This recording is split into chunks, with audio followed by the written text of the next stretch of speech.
Pagbasa gikan sa Santos nga Ebanghelyo sumala ni Lucas. Himayaon ikaw o Ginoo. Wala madugay miadto sa Hesus sa kalungsuran ug sa kabalangayan, nagwali sa maayong balita mahitungod sa gingharian sa Dios. Mikuyog kaniya ang napulog duha ka tinun-an ug pipila sa mga babay nga naayo gikan sa daotang mga espiritu ug sa mga balatian. Sila mao si Maria nga ginganlag Magdalena nga gikan kaniya gipagula ang 7 ka yawa, si Juana ang asawa ni Kusa nga opisyal ni Herodes, si Susana ug kapid-an pang mga babay nga mitabang kang Hesus ug sa iyang mga tinun-an pinaagi sa ilang katigayunan. Ang Ebanghelyo sa Ginoo. Daigon ikaw o Kristo.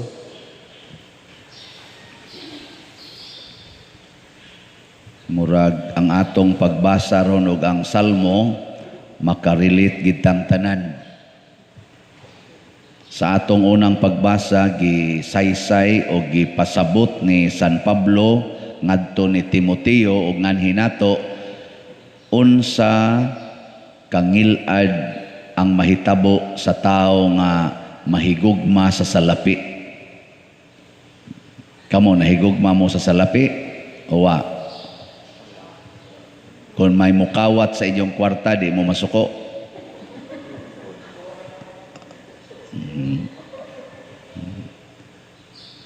Nabitay ni sulti nako nga pari. Siya kanang gisulti ni San Pablo pader kuwangan man na.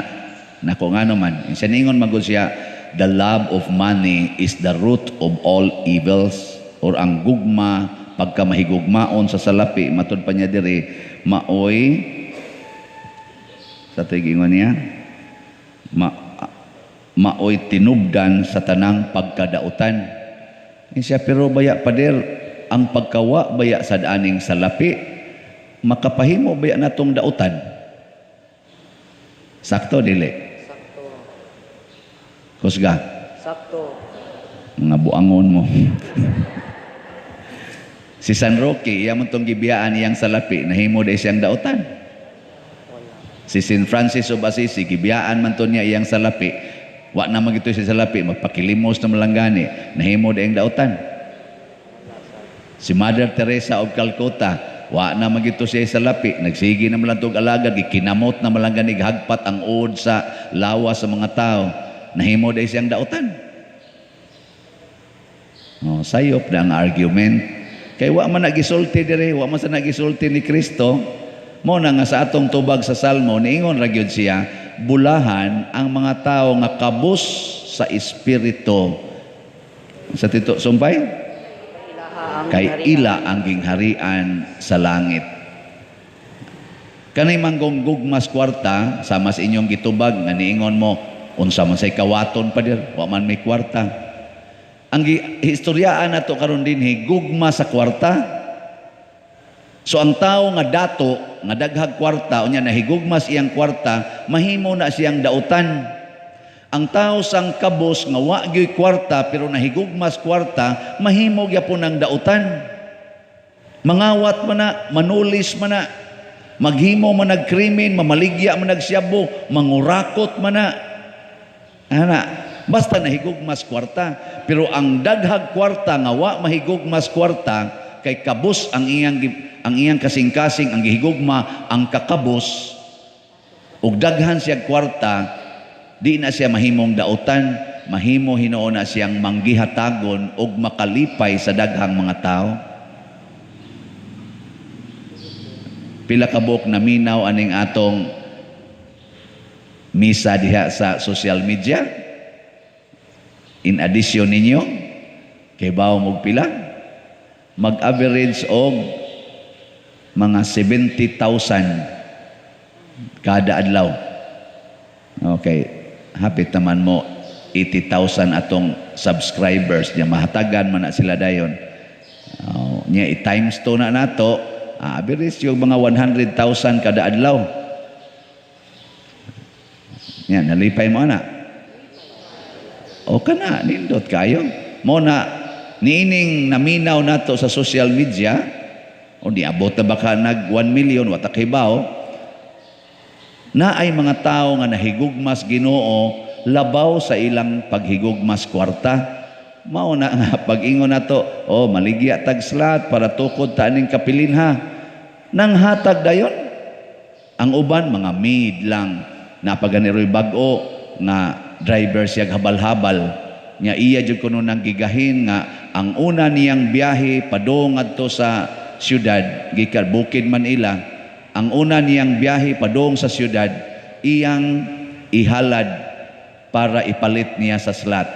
Kapalit gi siya duha ka slots karon. Siya pader nalipay jud kong na-extend hangtod sa September 30. Kay makapalit patingali kog usa ka slot kutob September 30 kay kada lagi niya biyahe kada adlaw padong sa syudad, unang biyahe padong syudad, iyang ihalad sa kapilinha. Naku pastilag makras ni siya. Di na ni kabiyahe, di na gini kahatag. Unsa man say buhatos Ginoo niya, maiya ang gingharian sa langit. Di na importante makapabiyahe pa ba na siya o di na, ang importante naa nimong gingharian sa langit. Kamo din hing labaw-labaw og jutay income sa driver sa balhabal, nakapalit na mo. Or gasigi lang mo kunahuna para maguni pagpa-renovate sa akong balay, para maguni sa akong kanang palit big da bagong TV kay dako-dako ang TV na mo gud. Unya kaning niya para ra ba ni pariban sa akong buhok, para ra ba ni sa akong maintenance sa akong naong ana. Basig kana ra gyud imong gihunahuna. Or ilisan ra ba ni nako among sakyanan karon kuan sa kay naoy mahal kay nang project ni Father, sus 30 million kadako ana, naarba ko'y palitonon nga 2.5 million nga sakyanan, kaako lang sa ning tigumon. Mao na imong yunahon ron, patay ka diha, nahigugma kas kwarta. Ang sunod god nga isulti sa nahigugmas kwarta, ang isulti gamita ko. Tanaw ha, ang isultis kwarta ba, wa man gina magtingog pero ako na lang nang gihunahuna. Muingon ginang kwarta, nahigugma man kanako, gamita gyud ko paglipay sa imong kaugalingon, lipayon tika. Pasag din ang uban diha, kay ako kang lipayon. Amo nay unang isultis kwarta, muna hakop gyud ka kay daghang kwarta, lipay gyud ko ani, pusta gyud ko aning swertres. Ana namang gani na ngayo na kog numero yung tagay kog numero pader nako unsaon man na nimong numero sa bisag unsa lang numero ha from 1 to 10 unsa na 1 to 0 to 9 nako unsaon man na nimo tubag din siya ay mupatad ko sa kuan pader swertres niya may nala nanggikan gyud imong kasing-kasing kay makatabang na nako yawa ta lang pader makapalit kog bugas kay kabus ra bagid in taon ko pader dili ba ikaw pader tabang man jud kas mga kabus din alang ko mangayo nimo og bugas mangayo lang ko nimo og numero. Sige tagaan ta mo og numero. Joke. Akong giingnan, Brad, ayaw ipamasin ang imong kinabuhi diha sa yawanon nga pamaagi. Ipamasin ang imong kinabuhi ug ipahiluna ang imong kinabuhi diha sa Dios nung pamaagi. Wa man tabuhias Ginoo pinaagig sugal, gibuhi ta niya pinaagig mga maayong hiyas, ang pagkamaampuon, ang pagkamakugihon ug ang pagtinarong, labaw sa tanan ang pagkakontento kun unsay naa nimo. Mo nagingon San Pablo, daghan ron mga tao nagahuna-huna nga ang relihiyon makapadato, munang siging lalis ron ang daghang gatukod og relihiyon, gasigig lalis. Lahi kayo ang Katoliko, ang ato bang simbahang Katoliko ba, lahi kayo kung imong subayon ang history, wa gyud ta magtukod og relihiyon aron makiglalis.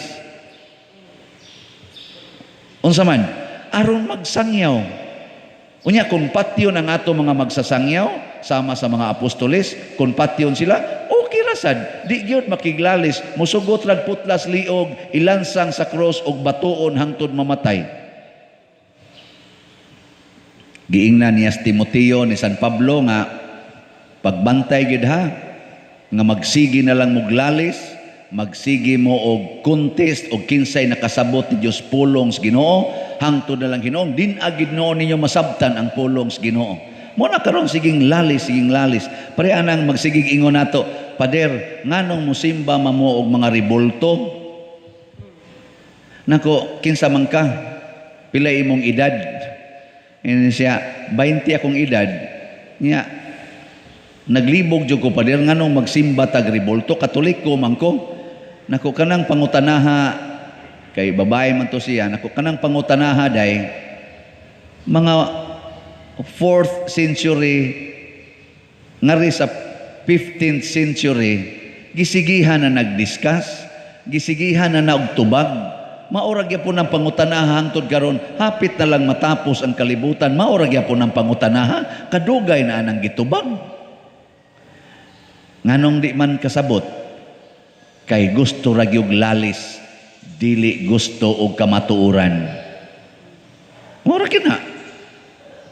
Nya mo na yung San Pablo ay mo pagsiglalis, tumana hinoon.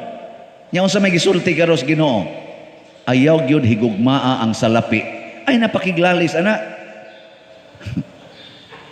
Kay ang salapi mulaglag nato, matud pa diring San Pablo, maghatag og daghang mga kagul-anan kana mga taong nahigugma sa salapi, kusmod kay nag mga naong.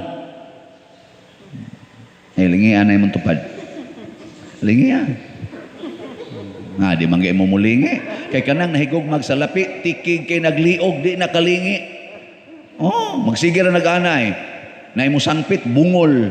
Kaya saan, sangpit na, mangayo sa nilong kwarta. Bungol. Niya, pungkol. Di man nila katunol. Sige lang nag-ana. Ako ni, ako. Muna magulanon kaya na sila. Bisag naa sila 100,000 na kwarta, mawadaan lang nag 20 pesos, kay ilam ginang ipon, una sila matuog. Anak, kaya nahigugma sila sa lapi. Ilagin ng ipon, mag-uol kaya na silang mawadag 20 pesos. Pasangin lang din ilang mga anak. Niya, kusion da yung latuson. Kaya nganong nangawat o kwarta. Bisang gugwa mawangawat. Nalipat lang siya ba? Nahog, napasok nga to sa ilawom siyang katri. Ang gilatos ang iyang anak. Kaya gipangita ang 20 pesos. Ambot, og tinuod ba itong dihay ni istorya na ko? Ato-ato ra niya. Di lang sa kumukuha lang niya. Na ako no'y pari ba namatay niya ni kalit magkamatay kay giatake niya kanang kwartos pari basta mamatay gani na siradaan man nagditso nang ipadlak yun ba kay magkagubot o niya ana pag-abli na ron sa obispo kay niabot ng obispo ba ana giablihan na o kayon mo na tanan ang kanang kwartos pari mubtang ako nanagana ko sa ako basig ba ukayan o niya to dito na maghuna-huna jud basta mamatay kurog kalit ana igukay sa obispo unsa kay makitaan. Nisulti ang ilang kanang tigatiman ba sa housekeeper ba nga kadto kunong paria di gyud magpalimpyo siyang kwarto. Wa jud kuno siya kasuway nga gihangyo siyang molimpyo siyang kwarto. Siya ra gyud ngadto siyang kwarto. Ana mo to nga misteryoso kay tong iyang kwarto. Ug tuod man pag-abli na ron sa obispo may kay pagka-arrange ang bedsheet di ilang giukab dayon ang anang bed ba? Tanaw kuan. Sus ilawom sa iyang bed. Didto gihapnig ang kwarta. Nga kana mga bills nga binandol ba? Iya ding higda-higdaan. Ingon sila pero ako ko kaila atong paria. Was ko ka siguro daot ba lang to kay kami mga pari di bagin mi maghigugmaan ng kwarta. Mangulikta lang mi. O bitaw, nahigugma mis pagpangulikta pero wa mi mahigugma sa kwarta oy. Ang among higugma ang pagpangulikta aron among ipanghatag ngadtos mga nanginahanglan. Nganong madudahon man kay mong mga naong mo tan-aw na ako di man mo muuyon tanawa hasta kami inyo ming hunahon nga ingon ana. Oh na nabitay ni ingon ako nasa nang utanan ako pader og ikay akong pangutanon pader kadtos Judas pader ba na langit o na impyerno. Na kung anong interesado man kang Judas. Isa di ba lang ako lang ba mutana lang ko nimo na lang ito na impyerno. Ingon din ko wa ko kahibaw. Si Kristo ray nahibaw pero akong basihan ang akong limitadong pagpanabot na impyerno gito Judas kay nagbudhi man siya ni Hesus. Sa ako ng limitadong pagpanabot, pero ako kasabot ko as Ginoo sa ako pa dir, di jud ko mutuo nga si Judas na impierno. Ngano man, ingon din siya go'y nakapasikat ni Hesus. Kay guwap amalansang si Hesus sa cross, di mo sikat si Hesus. Uy, unya, si Judas go'y nakapalansang niya sa cross, mo'y nakapahimong natuman ang iyang misyon sa kalibutan tungod ni Judas. Kaya nago na sa kasulatan na kinahanglan siyang budhian. Di si Judas yun mo'y nakapahimong malampuson. Nako, time sa brad, mura man kog na disturbo nimo basig mo biya na kus pagkapari ani karon. Anya kay kami mo eskwela biya sa mig pilosopi, nga gigamitan sa nakog pilosopi nako time sa hatarungon sa ni nato pag istorya. Kinsay nakapasikat ni Hesus? Isa si Judas. Nako basig na bali. Basig ni sikat si Judas tungod ni Hesus. Sa inyong tanaw, hay may sakto ana, nisikat si Hesus tungod ni Judas o nisikat si Judas tungod ni Hesus? Sige, ulo-ulohig ko ninyo. Si Hesus, bisag wapas Judas, sikat na, oy. Bisag wapas siya budhiing Judas, libuan na katao ang magsigig sunod-sunod niya. Ugwa sa gyoy plano sa Hesus nga ang iyang gipili nga 12 ka apostoles, ang usa mo budhi niya. Ang plano ni Hesus, silang tanan magsangyaw sa maayong balita ug magpapahawa og yawa. Pero nganong gitugot man ni Hesus nga masudlag yawa si Judas aron matuman ang giingon sa mga pulong sa Ginoo kay kamatuoran man gyud nga ang gugma sa kwarta tuburan sa tanang dautan. Di mo ila, bisag apostol pa ka ni Kristo, bisag pinili pa ka ni Kristo, basta imong tugutan ang gugma ni mos kwarta nga mo'y muhari, magbudhi gyud kas imong Ginoo. Muna ayaw mong kumpiyansa, sige mong simba dinhi, sige mong simba, mo serve pa mo diri, kuyog aning nagwali, niya nahigugma mos kwarta, mahimo gyud kang yawanon. Oh. Kamo gasigig simba dinhi. Kamo sa diyang nagsigig paminaw aning akong online nga wali. Nya nahigugma lang gyapon mos kwarta, patay mo mahimo mong Judas mubudhi tas Ginoo tungod sa atong gugmas kwarta. Oh, kontrahon nato ang Ginoo tungod sa atong gugmas kwarta. Kay ang kwarta lagi moingon gina gamita ko para sa imong kaugalingon. Bitan na magsikugwali dinhi kanang inyong mga koral iirog na siya, buang ka ako ni. Ana. Di ba mao man atong rason? Ngano gud taon? Ana. Kanang inyong mga tanom, hala ipanghatag na ngadtos nyong silingan. Ngano gud ako ni? Ana dayon. Kakuha man na. Nya sige mo simba dinhi. Uy. Mao na. Muna wa mo ila bisag apostol pa sama ni Judas nga special yung gipili sa Ginoo. Wa to pilia para magbudhi. Gipili to sa Ginoo aron mutuman siyang kabubuton ni supak man. Ningon si Jesus. Wa gid way ilhon ani. Muna kita mag-amping ta. Paminaw na to si San Pablo siyang instructions. Sundo nato ang mga babae sa Jerusalem kaning gihisgutan sa ebanghelyo nang ilang katigayunan gigamit nila pag-alagad ni Hesus, pag-alagad sa simbahan. Ang katigayunan ialagad nato simbahan. Nasa iningon nako nga usa ka pari, Father, nganong ning dawat man kaanang pagsulisit ikay chairman anang fundraising sa kapilinha nga wa man gani ikay labot pag desisyon nila ana, ila raman na ang dungog na ila raman nga ikay hago kayo, inyong parokya hago kayo nya wa pag yun mo inyo. Sunan ka ng dakuan ng kwartahan na rong imong nakuan niya wa kay imo. Okay, sige ngong wa ko yako.